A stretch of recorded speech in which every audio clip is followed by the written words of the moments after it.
o que a Bíblia diz assim, ó, vocês não estão debaixo da lei, mas vocês estão debaixo da graça. E por causa disso, o pecado não terá domínio sobre vocês. O que é a lei e o que é a graça? Todo cristão, quando ele nasce de novo, ele recebe o Espírito Santo. A Bíblia diz em 1 João que o que é nascido de Deus, ele não vive na prática do pecado. Tá. Porque dentro dele nasceu uma divina semente, que é o Espírito Santo. Então ele não pode viver mais na prática do pecado, porque ele não consegue mais. Por isso que é o processo da santificação. Entendeu? Que é a obra que Deus começa a fazer na vida da pessoa. O que acontece? A pessoa que roubava não rouba mais, que furtava não furta mais, que mentia já não consegue mais mentir. Obviamente, em algum momento vai mentir. Pode acontecer e vai mentir. A gente não consegue viver o tempo todo sem pecar. Só que o pecado agora já não nos separa mais de Deus. Porque Jesus, ele ofereceu o sacrifício completo na cruz. Só que o que acontece? Se a pessoa ela insiste naquele pecado, ela pode se tornar escrava. Pode não, vai se tornar escrava. E Jesus falou, aquele que pratica o pecado se torna escravo dele. João capítulo 8. Mas se o Filho vos libertar, verdadeiramente sereis livres. O que acontece? Não é porque eu entreguei minha vida para Jesus que eu vou ser totalmente liberto. Não, eu vou ser liberto se a verdade me libertar. Se eu deixar Jesus governar minha vida. Se o Espírito Santo governar minha vida. E aí o que acontece? A gente confunde, porque a gente pensa, nossa, eu pequei, então quer dizer que eu não estou liberto? Não, você já está liberto. Tudo que você tem que fazer agora, crer no perdão de Deus, crer que Jesus já pagou pelo seu pecado e bola pra frente. Entendi. E não ficar se martirizando, porque o papel do diabo é o quê? Acusador. Ele é o acusador dos nossos irmãos. E forçar a pecar mais ainda, porque já pecou mesmo, né? Se você não crê na graça, você vai se apoiar na sua força. Entendeu? Entendi. Eu tenho que resolver, eu vou conseguir. E aí você se frustra mais ainda e você se afunda mais no pecado. Aí voltando a falar da lei. A Bíblia diz o seguinte, a força do pecado é a lei. Como assim? A Bíblia diz isso, a força do pecado é a lei. O que isso significa?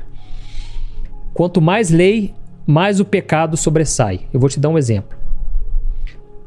Você não pode ficar olhando para tal lugar. Aí que você vai olhar, entendeu? Você vai pensar, nossa, eu não posso. Aí que você vai cair. Não posso pecar com o meu olhar. Aí que você vai olhar mesmo. Você vai se afundar, entendeu? Ou seja, a lei, como que surgiu a lei? Quando o homem, ele tinha pecado, né? Quando Adão e Eva pecaram, Deus falou, olha, agora vai ser do meu jeito que vocês vão se reconciliar comigo. O primeiro casal que pecou, Adão e Eva, eles cobriram com folha de figueira. Deus falou, não, folha de figueira, não aceito isso. Vai ser através do sangue de um animal. Deus sacrificou um animal e cobriu eles, para mostrar o seguinte, o sangue de animais vai cobrir vocês temporariamente. Por quê? Deus queria mostrar para eles que o salário do pecado é a morte. E é uma desobediência. E Deus já havia falado, no dia que vocês pecarem e comerem daquele fruto, vocês vão morrer. Para que nós não venhamos morrer, alguma coisa tem que morrer. Então, Deus criou esse método espiritual. O inimigo, engraçado que o inimigo, ele copia as coisas de Deus, né? Porque se você quiser aumentar o seu poder pro lado do diabo, de Satanás, você vai ter que sacrificar animais, galinha, bode. E não é assim? Então, o inimigo só copia o que Deus já faz, né? E Deus falou, agora vocês vão ter que sacrificar animais. Só que o ser humano, cada vez mais, eles não queriam, eles pensavam assim, ó, eu vou pecar e depois é só matar um cordeiro, matar um touro, matar um bode e tá tudo resolvido, entendeu? E aí, até mesmo quando Jesus veio aqui na Terra, o sistema religioso estava defasado desse jeito, entendeu? Comercializando, via que o pessoal que precisava do animal para sacrificar, colocava uma inflação absurda em cima daquilo, entendeu? Mas eu não negociando. Eu não entendi o lance da lei. Aí o que aconteceu? O povo vivia como ovelha desgarrada, né? E aí Deus levantou Moisés, libertou o povo, né, da escravidão ali no Egito, atravessaram o mar e aquele povo, praticamente 2 milhões de pessoas, estavam ali no deserto. Aquele povo sem lei nenhuma, né? E Deus então deu os mandamentos para Moisés. Ele deu os 10 mandamentos, e não só ele, mas eles falam que são mais de 600 leis no Antigo Testamento. Ah, é? Leis cerimoniais, leis de higiene. Por exemplo, tem uma lei que ele fala assim, olha, Se vocês verem um cachorro morto na rua, vocês não comem, dá pro vizinho de vocês, dá para outros povos vizinhos. Então tem muita lei que é difícil entender e nem tem que procurar entender, é só para você ter um conhecimento. Mas por quê? Porque eram leis de higiene. Deus sabia que ele pode trazer contaminação. Os outros povos não seguiam as leis do povo de Israel. Entendeu? O que acontece? Quando Deus deu a lei, até então eles não tinham noção o que era pecado ou não. A não ser a consciência do coração. Entendi. Eu vou te dar um exemplo. Se um índio estiver lá na Mata Atlântida lá tal, de repente ele mata o companheiro dele. Ninguém falou pra ele que matar é pecado. Mas é uma lei de Deus, não matarás. Só que no coração dele já acusa. Entendi. Fiz algo que não devia ter feito. E você entendeu? Segundo o apóstolo Paulo, aqueles que não conheceram a palavra de Deus, não conheceram Jesus, serão julgados de acordo com a lei da consciência. A Bíblia não fala muito sobre isso, mas enfim, vamos voltar aqui. Quando Deus entregou a lei para Moisés, o povo falou assim, olha, pode ficar tranquilo, nós vamos te obedecer em tudo. E Moisés, ele ficou 40 dias no Monte Sinai, aprendendo com Deus, tendo um relacionamento íntimo com Deus, ficou em jejum, foi algo sobrenatural. O que aconteceu ali? Ali Deus mostrou para ele tudo, né, o plano dele, inclusive as leis. Quando o povo viu todo aquele mover, né, porque a terra estremeceu, o monte estremeceu, quem tocasse no monte podia morrer, e Moisés ficou lá.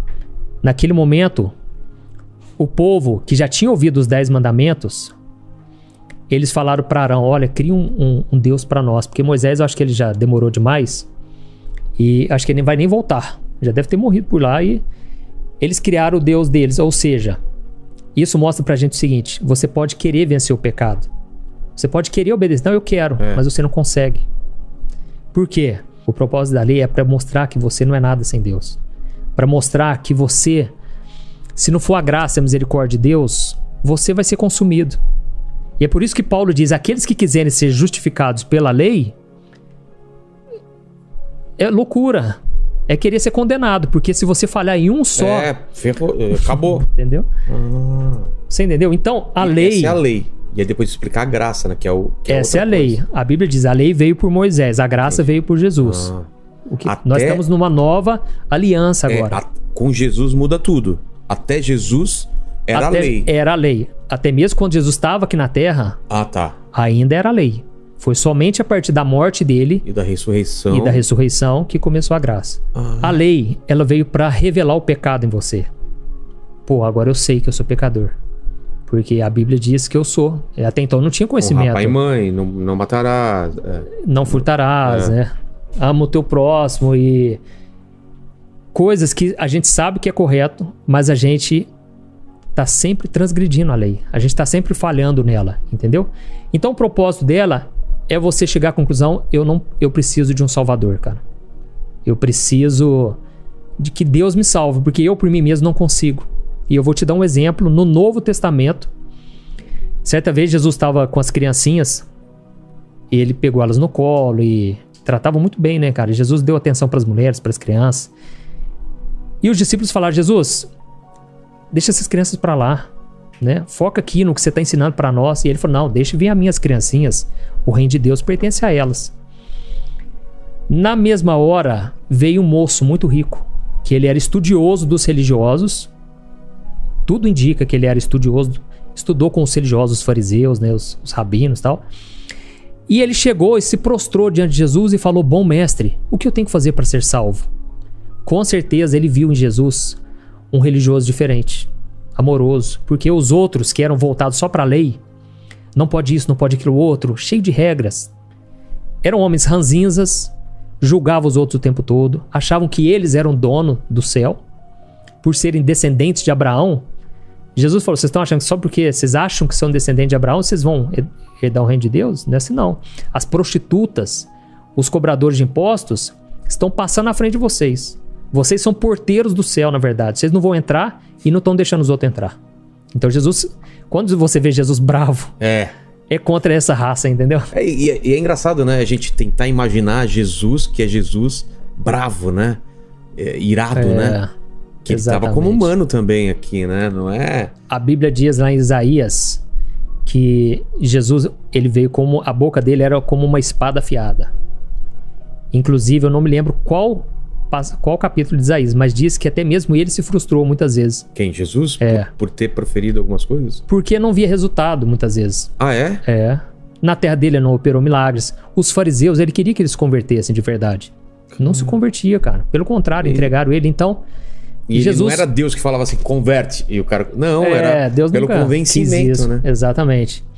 E aí esse jovem, ele chegou para Jesus, bom mestre, o que eu tenho que fazer para ser salvo? Na hora Jesus falou, não, bom é Deus. Jesus já quis tirar essa ideia dele de... Como se diz? Ele tinha a ideia, tipo assim, existem pessoas boas. Eu estou buscando ser uma pessoa boa. Jesus quis tirar essa imagem dele. Você não tem que buscar ser uma pessoa boa. Você tem que buscar andar com Jesus. Ele vai te tornar bom. Se hoje eu ajudo as pessoas e eu tenho essa motivação todos os dias, é porque Jesus me capacitou para isso. Ele coloca esse amor, sabe? Porque senão eu seria egoísta como todo ser humano é, por natureza. O que aconteceu? E Jesus falou assim, não, só Deus é bom. Aí Jesus falou, você quer saber como herdar a salvação? Obedeça os meus mandamentos. Na hora ele falou, graças a Deus, né? Ele pensou, né? E ele falou, Jesus, desde a minha adolescência eu sigo os mandamentos. E Jesus falou, olha que bom, cara, só falta uma coisa pra você. Vende o que você tem e dá pros pobres e você vai ter um tesouro no céu. Putz. Jesus, a Bíblia diz que na hora ele virou as costas pra Jesus muito triste, porque ele era dono de muitas propriedades. Quando os discípulos viram isso, eles tomaram um susto. Porque eles pensaram, esse cara seguiu fielmente os mandamentos. E Jesus disse o seguinte pra eles, olha, é mais fácil passar um camelo no fundo de uma agulha do que um rico entrar no reino de Deus. E aí Pedro falou assim, Jesus, mas então quem pode ser salvo? E ele falou, para o homem isso é impossível, mas para Deus todas as coisas são possíveis. Jesus já estava falando, profetizando a respeito dele mesmo. Ele ia tornar possível isso. Então o que acontece? Aonde foi que ele errou? Se o cara seguia fielmente, ele não amou a Deus sobre todas as coisas. Porque Jesus disse, ou você ama a Deus ou você ama o dinheiro. Você não pode servir a dois senhores. Porque você vai odiar um e amar o outro, ou vice-versa. Ou seja, era um cara que seguiu fielmente. Com certeza era muito educado, boa pessoa. Não julgava ninguém, não tratava ninguém mal. Muito amoroso, tudo mais. Mas não amava a Deus sobre tudo, ele amava o dinheiro. E Jesus falou, só falta uma, cara. Você bateu na trave. E o que tem hoje em dia é o quê? Pessoas querendo querendo entrar. E Jesus falou, poucos vão entrar porque a maioria tá errando, cara, o alvo. Entendeu? E o que acontece? A lei, ela revela o seu pecado. Você recebe a lei, nossa, então quer dizer que é isso. E é por isso que quando você vai evangelizar alguém, é bom você falar primeiro da lei. Para a pessoa pensar, nossa, então quer dizer que eu não consigo, né? Eu não consigo me salvar. Exatamente. Graças a Deus, porque agora Jesus, ele já consegue por você. Você entendeu? Hoje em dia, a gente quer viver um evangelho tão light que a gente fala, não, Jesus te ama, cara. Que isso? Deus te perdoa. Só que não fala do que Jesus veio fazer na cruz, cara. Não foi barato o que ele fez. Entendeu? Para você ter noção, todo pecado gera morte. E todo ano o sacerdote tinha que ir lá sacrificar animais. E era cansativo, era desgastante. Quando Jesus veio, João Batista falou, esse é o Cordeiro de Deus, que veio tirar o pecado do mundo. Ou seja, não precisa mais sacrificar animal. Nunca mais. Não tem mais sacrifício que possa ser feito. Se você pecou e foi da pior forma e já conhece a palavra, o sangue de Jesus ele te perdoou. Agora você não precisa ficar nem se lamentando mais. Por quê? Você só tem que tomar posse, eu sou perdoado. Você tem que agradecer o que ele fez por você. Então é diferente, até quando você pede perdão, é com a consciência de que você já está perdoado. Entendi. Porque a Bíblia diz em Hebreus que ele aperfeiçoou para sempre, através do seu sacrifício, a obra de Deus na nossa vida.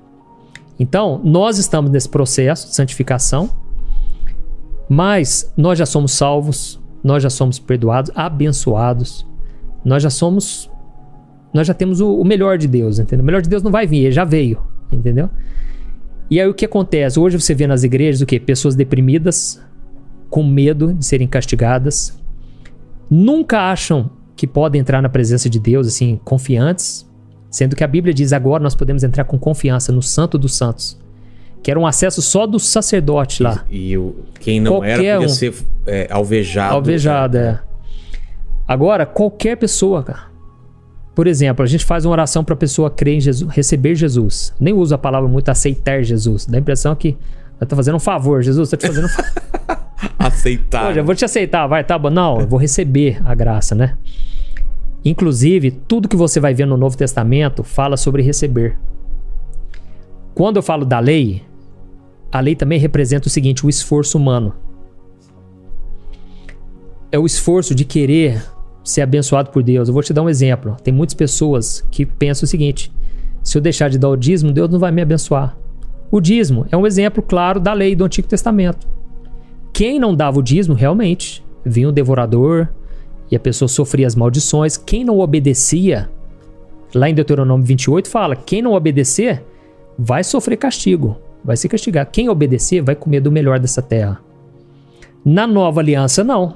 Você não vai ser amaldiçoado mais. Você já está em Cristo. A Bíblia diz que já não existe mais condenação para aqueles que estão em Cristo. Entendeu? O que vai acontecer é o seguinte, então quer dizer que eu posso pecar e viver a vida do meu jeito? Primeiramente, se você nasceu de novo, você quer agradar a Deus. Você quer estar na presença dele. Paulo falou, a minha carne quer fazer o que é desagradável a Deus, quer fazer o que é pecado, mas o meu espírito, eu quero agradar a Deus. E ele fala, miserável homem que sou, quem pode me libertar desse corpo de morte? Mas ele finaliza dizendo, mas graças a Deus, por meio de Jesus Cristo, que entregou a sua vida por nós. Então, esse foi no capítulo 7, que ele fala o tempo todo sobre a carne. Gente, como é difícil vencer o pecado. Como é difícil, o bem que eu quero fazer eu não faço, o mal eu estou sempre fazendo. Mas no capítulo 8, ele explica que agora nós não somos mais dominados pela carne. Você pode falhar. Se você pecar, a Bíblia diz, temos um advogado, um intercessor diante de Deus. Está sempre intercedendo por nós. Ou seja, você sempre vai ter o perdão. Porque o que ele fez foi perfeito, está consumado, não tem mais o que ser feito. E aí, hoje você vai lutar contra esse pecado. Só que não na sua força. Você vai lutar porque todo dia você quer, a sua carne deseja. E Deus, a Bíblia diz, né, 2 Coríntios 5,17, aqueles que agora estão em Cristo são nova criatura. As coisas antigas já se passaram, tudo se fez novo.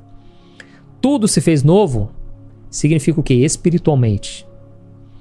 Mas as suas emoções que você viveu no passado, as suas experiências, não vai vir um apagão na sua mente.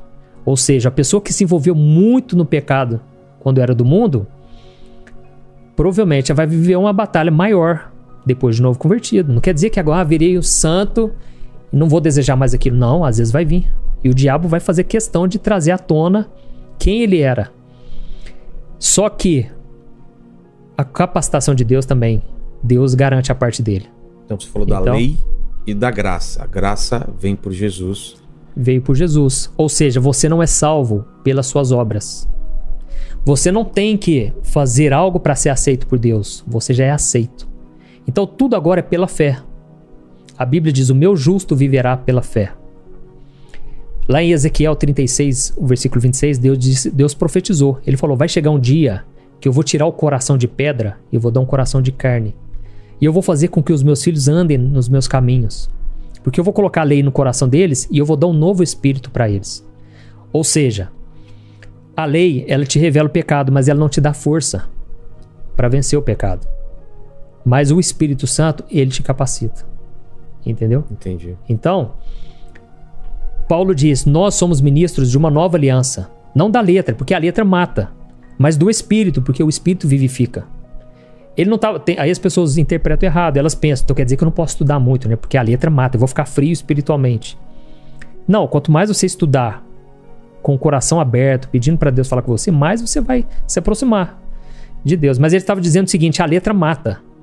Só saber das leis vai simplesmente ser a sua sentença, cara. Quando Jesus, eu vou te dar um exemplo. Quando Jesus veio e ele trouxe o Sermão da Montanha, ele subiu lá no Sermão da Montanha, e Mateus capítulo 5, 6 e 7. E ele conta, olha, se alguém, antigamente vocês ouviram falar, né, olho por olho, dente por dente. Agora se alguém te fizer um mal, perdoa essa pessoa.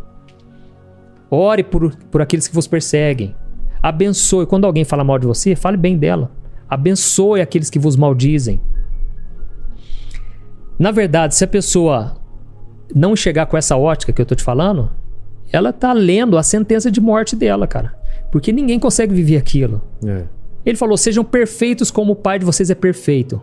Sejam misericordiosos, assim como Deus tem misericórdia de vocês. Se você só lê isso, sem entender o que Jesus fez por você, você vai achar bonito, vai querer seguir e não vai conseguir. É por isso que um monte de gente não consegue perdoar, porque ainda está tentando do jeito dela. A pessoa precisa do Espírito Santo. Quando Jesus, ele morreu... Não é fácil, né? Perdoar e fazer outras coisas não é fácil de jeito nenhum. Sem a graça, cara. Entendi. Então a Bíblia diz que a graça nos ensina a viver uma vida piedosa, santa e justa diante de Deus. Ela nos capacita. E é por isso que hoje eu olho para a minha vida e eu penso, nossa, olha o que foi a graça na minha vida. Porque hoje eu sou a pessoa que eu jamais conseguiria ser por mim mesmo. Eu faço coisas que eu jamais conseguiria fazer por mim mesmo.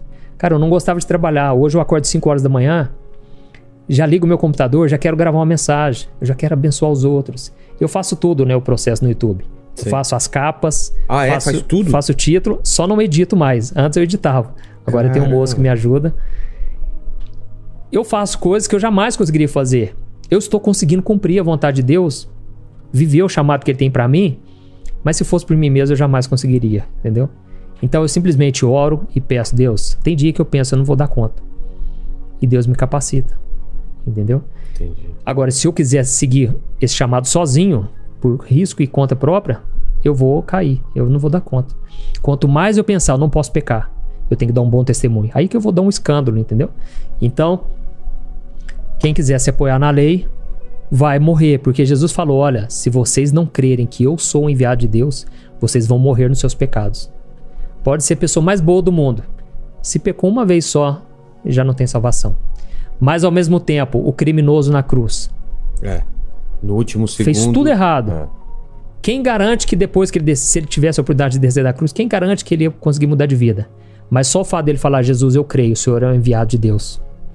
Nós estamos aqui na cruz porque a gente pagou. A gente está pagando o que a gente fez. Você não. Você não tem pecado. E ele falou, lembra de mim quando você entrar no reino de Deus. No paraíso. E ele falou, hoje mesmo você vai estar comigo. Então ali Jesus estava mostrando que qualquer pessoa pode ser aceita por Deus. Essa é a boa notícia. Porque se não fosse isso, seria uma notícia ruim, cara. É claro. Entendeu? Eu tenho que fazer para merecer. Não tem mais volta, já tô no inferno. Eu encontrei esses dias com um amigo meu de infância. Lembra que eu te falei que tinha um amigo meu que ficava em cima do muro? Sei. Esperando pra você ir pra gente brincar. E eu falei de Deus pra ele. Ele falou assim, Juninho, eu sou muito pecador, cara. Cara, eu não consigo. Me desculpa, mas eu não consigo. Eu vou, cara... Pela lei não, né? Se você não tem que consertar a sua vida, mudar a sua vida pra vir até Jesus. Não, vai até Jesus, cara. Depois... Ele vai mudar a sua vida. Entendeu? Jesus falou, sem mim nada podeis fazer, cara. Ele falou, eu sou a videira verdadeira. O meu pai é o agricultor. Se vocês estiverem comigo, vocês vão dar frutos. Se você estiver comigo, não na religião. Não adianta ir na igreja evangélica. Não é isso que vai mudar. Lá você vai ouvir sobre Jesus. Cabe a você seguir a ele ou seguir a religião. Entendi. Então, sem ele a gente não consegue, cara. Por isso que a Bíblia diz, lá em Gálatas 5, existem as obras da carne e os frutos do Espírito. Por que a Bíblia dá diferenciação? Obras e frutos. Porque obra é algo que demanda esforço. Demanda esforço. É do seu impulso carnal, humano, terreno. Frutos não. É algo gerado naturalmente. É por isso que o cara era sem educação pra caramba, tratava a esposa super mal. E converteu, cara. O cara realmente teve um encontro, virou outra pessoa. É porque quis mudar de vida. Não, é Jesus que tá operando nele, entendeu? Entendi. Então, o que eu percebo que faz a diferença na vida do cristão é a visão que ele tem da graça. Da graça de Deus. Ele muda a visão dele sobre Deus, porque ele começa a enxergar, nossa, Deus não é um Deus que quer castigar. A Bíblia diz que nem no Antigo Testamento, que era baseado na lei, Deus não tinha prazer na morte do ímpio. Ele falava, eu quero que vocês se convertam. Que vocês me obedeçam para vocês escolherem. Eu não consigo imaginar um Deus que tenha prazer no erro de alguém. Ou, você não seguiu o que eu tô falando, vou te castigar. Não consigo ver esse Deus. Porque esse Deus é vendido às vezes, né? Exatamente. Nossa, então, que um Deus que é bom pode querer castigar. E por que acontece das pessoas estarem felizes, mesmo tendo Jesus? Porque Jesus falou, vocês são bem-aventurados. Eu vim para que vocês tenham vida em abundância. Por quê? Porque eles estão seguindo regras. As pessoas vão na igreja, não estou falando todas, lógico, mas a grande parte é o quê? É baseada em campanhas, baseada em votos. A pessoa pensa assim, nossa, eu não posso falhar com a campanha. Se eu falhar, Deus não vai me abençoar. Então, se eu não tiver uma convicção na palavra, as pessoas vão me convencer, vão me aprisionar com regras, entendeu? Entendi. Então a gente tem que viver a graça. Lá em Hebreus capítulo 2, diz o seguinte: nós não devemos desprezar a bondade, a tolerância e a paciência de Deus, porque é a bondade de Deus que nos leva ao arrependimento. Deus é muito bom, Deus é misericordioso, Deus é Deus de graça. E é a bondade dele que nos convence. E quando eu li isso aí, eu achei muito interessante, porque eu pensei, gente, não é o castigo, o medo de ser castigado que me faz se arrepender? Isso aí, na verdade, gera um remorso só. Eu sinto culpa, nossa, eu fiz o que é errado, mas eu não me entreguei de verdade. Porque arrependimento é mudança de mentalidade. Eu não quero mais isso pra minha vida. Simplesmente, não convém mais eu praticar isso. Então é a bondade de Deus que nos convence do pecado. Só que essa bondade nem sempre é passar a mão na cabeça. A Bíblia diz, por exemplo, lá em Hebreus capítulo 12, que Deus é Pai e Ele nos disciplina porque Ele nos ama. E a gente não pode desprezar a disciplina dele, porque vai doer e vai ser ruim, mas depois vai trazer frutos na nossa vida. Entendi. Então, o que é aquilo que eu tinha te falado, eu me converti, entreguei a vida para Jesus e agora estou vivendo no pecado mesmo. Deus vai te disciplinar. Quer dizer que você sofreu um acidente? Não. Deus vai fazer eu pagar. Não, Jesus já pagou. Só que Ele vai te disciplinar. Primeiro, eu acredito, Deus fala com a gente no individual. Ele vai nos convencendo, meu filho, sai dessa. Esse ambiente não te convém. Ele traz pessoas que te falem isso direto ou indiretamente, às vezes também. Isso. Não vai mudar, não quer mudar? Aí às vezes Deus tem que usar alguém. Alguém percebe.